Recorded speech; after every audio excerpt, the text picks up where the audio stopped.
What are your duties and responsibilities as a college professor? So there's actually several, and I'm going to kind of ramble through this answer. The most obvious one is the teaching of classes, but a lot of it really depends on the level of professor you are. So to go through, let's say, a basic week, I usually teach, 1, 2, 3 days a week. On top of that, I have to have office hours for students to come in. So you're teaching the material, whether it be like my intro to psychology class or anything like that. But at the same time, you're mentoring the students because a lot of students who are in your classes are interested in what they're learning and are trying to decide if that's where they want their future to go. So on top of just having them teach the material, you're helping students decide if they're going to continue to learn that or if they want to completely change their mind and do something different. So because of that, you see yourself mentoring separately from actually teaching. Furthermore, you have your regular teaching in front of the classroom, but then you also have the teaching you do on the side for the students that need like remedial help and things like that. You have to plan all of your lectures.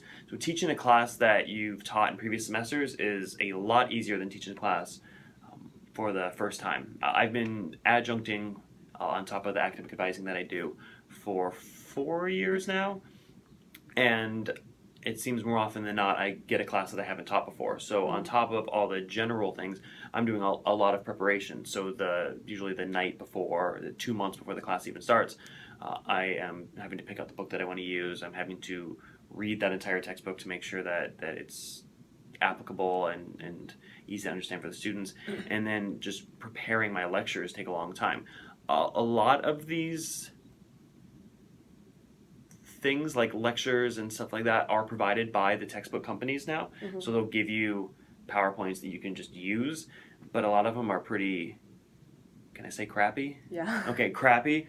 So you spend just as much time changing them as you would starting from scratch, but it still gives you a template. So there's just a lot of work going into preparing it. Furthermore, I spend a lot of time working on the interpersonal skills that I have with my students because we've all been in a class where the teacher acted like they didn't care, and it's much harder to learn in that environment, and so I spend a lot of time working on that as well. Okay. On top of that, a lot of faculty are involved in research. So a lot of times, especially if you see a faculty member that you're like, why is this person a faculty member? They clearly don't like teaching. It's because they really enjoy the research that they do and they kind of do the teaching on the side. Most adjunct faculty, and really you need to differentiate between the different types of professors, but most adjunct faculty don't do any research at all.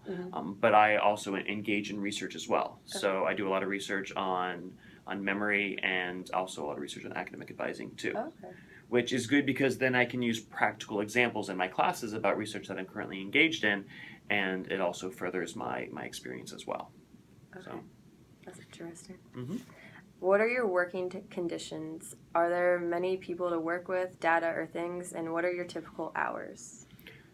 So again, this gets complicated. So let's talk about the different levels of faculty. So you have your full-time faculty, you have your visiting faculty, and you have your adjuncts. So full-time faculty, this is their full-time job.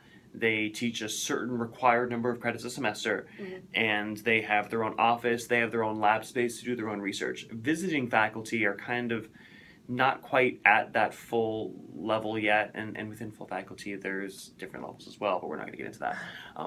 And so they may do a little bit of research and do some teaching, but not at the same level as the full-time faculty. Adjuncts typically have a completely separate job where they're within psychology like I am. They're a counselor or a clinician, or they work for the state or something, and then they'll come in and teach one class or teach 2 classes. So it really depends on the kind of teacher or kind of professor that you're talking to.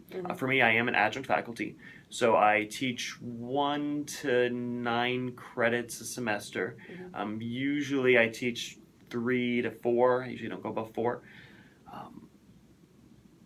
And adjunct faculty, for the most part, don't have their own office. They all share an office.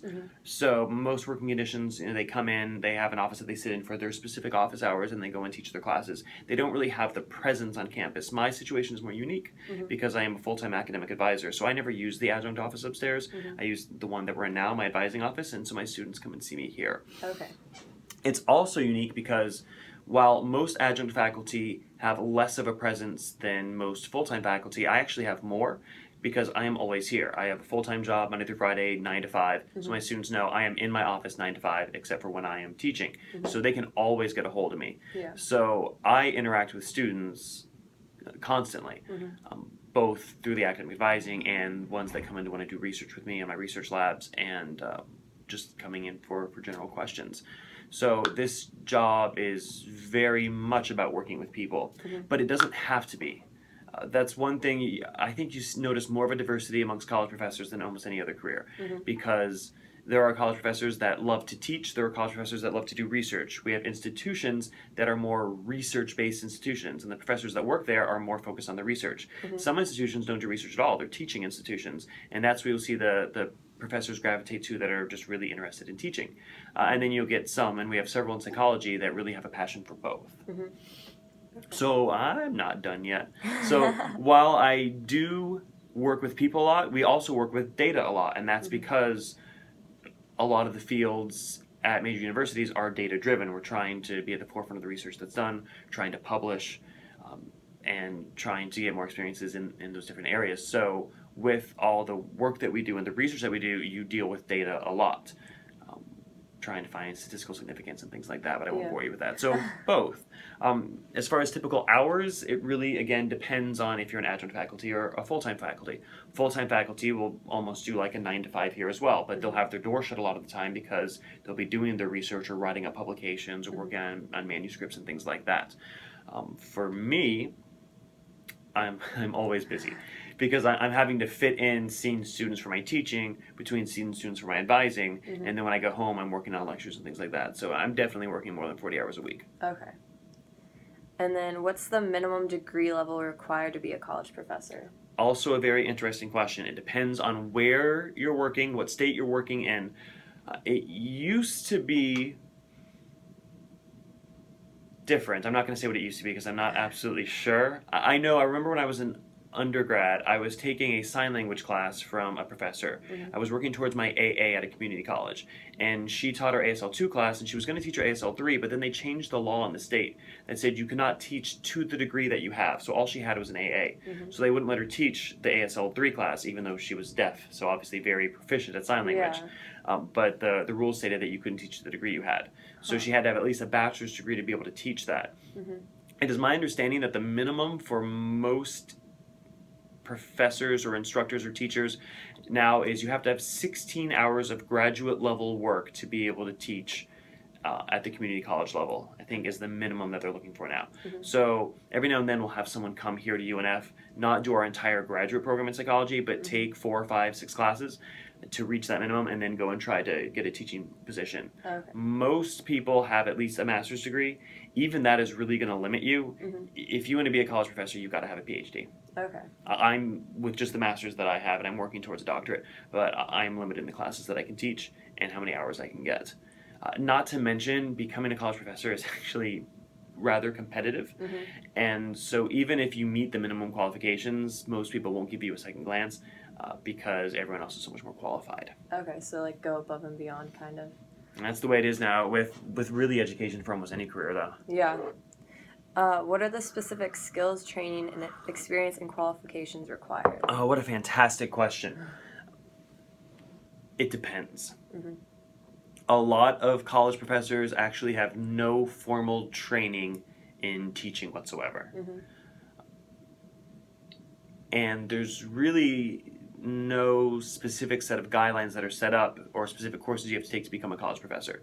And you can spend 10 years getting your doctorate in art history and then go right into teaching art history at the college level. That doesn't mean you took any specific classes on how to teach or how to be a professor.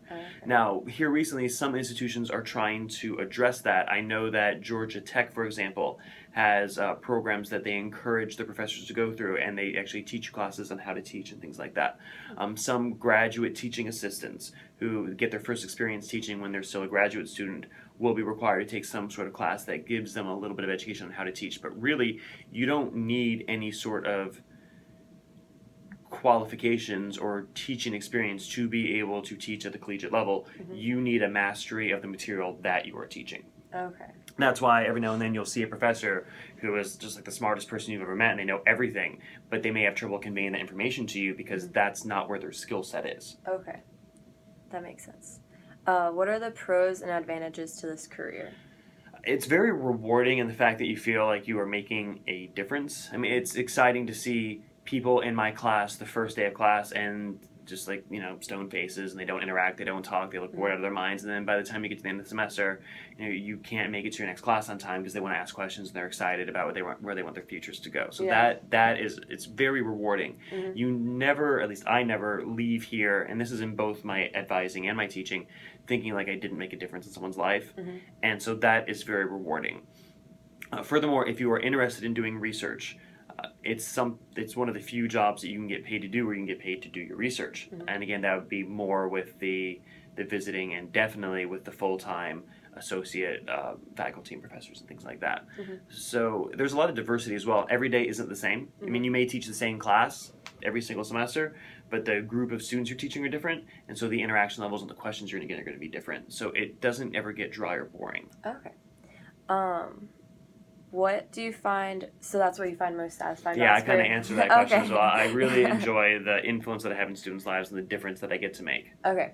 What are the cons to this career then? So this, of course, is an interesting question to answer on a college campus to other college professors.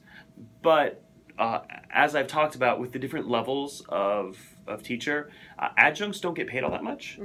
You would be surprised at how little they can get paid. That being said, though, once you've gotten tenure and if you're a full-time faculty, that kind of rectifies some of those issues. So there can be some issues with that. I, of course, am a full-time academic advisor, so I teach more out of the passion of teaching. It's not really about the money that I make doing it, so I'm not really that worried about that. What are some other disadvantages? There's not a lot.